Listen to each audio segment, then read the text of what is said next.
Just graduate झालेला व्यक्ती असेल किंवा एखादा 25 इयर ओल्ड मुलगा असेल आणि त्याला डायरेक्ट 5 लाखचं पॅकेज हवं असेल, मग त्याने काय केलं पाहिजे? ओके. ज्याला वयाच्या 25व्या वर्षीच 5 लाखाचं पॅकेज पाहिजे ना, त्याने सुरुवात करायची त्याच्या कॉलेजला असतानाच. आणि जर आता तो पास आउट झालेला आहे, तर मी म्हणेल आजच्या दिवशी सगळे विद्यार्थी मित्र, त्यांचे पालक हा पॉडकास्ट पाहतायत आपल्या चॅनलच्या माध्यमातून. आज सुरुवात करायची. कशी?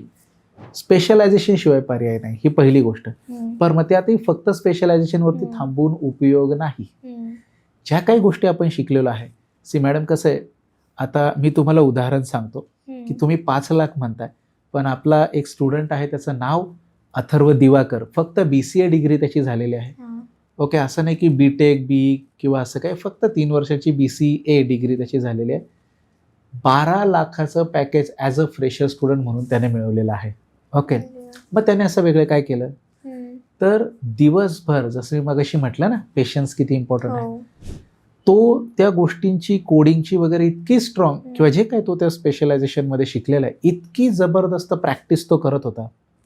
त्याच्यामुळे जे डिफिकल्ट इंटरव्ह्यू राऊंड्स असतात कंपन्यांचे, त्याच्यामध्ये जिथं बाकीचे स्टुडंट जरा रिजेक्ट जास्त व्हायचे, तिथं तो प्रत्येक इंटरव्ह्यू राऊंडमधनं पुढे गेला. सो असं तर नाही होणार आहे मॅडम, कुठली कंपनी फ्रेशरला 12 लाख, तसं तुम्ही 5 लाख म्हटलं, सहजासहजी तर नाही देणार आहे. आपल्यामध्ये पण तेवढे स्किल पाहिजेत आणि खूप स्ट्रॉंग त्याची प्रॅक्टिस केली पाहिजे. जसं की, आणि थोडंसं डिफिकल्ट काय म्हणतो ना आपण, टास्क, कोडिंग क्वेश्चन्स, ह्याच्यावरती जर आपण प्रॅक्टिस केली आणि कन्सिस्टन्सीने, तर हे शक्य आहे. 5 लाख नाही, 12 लाखापर्यंत सुद्धा आपल्या स्टुडंटने पॅकेज मिळवलेलं आहे.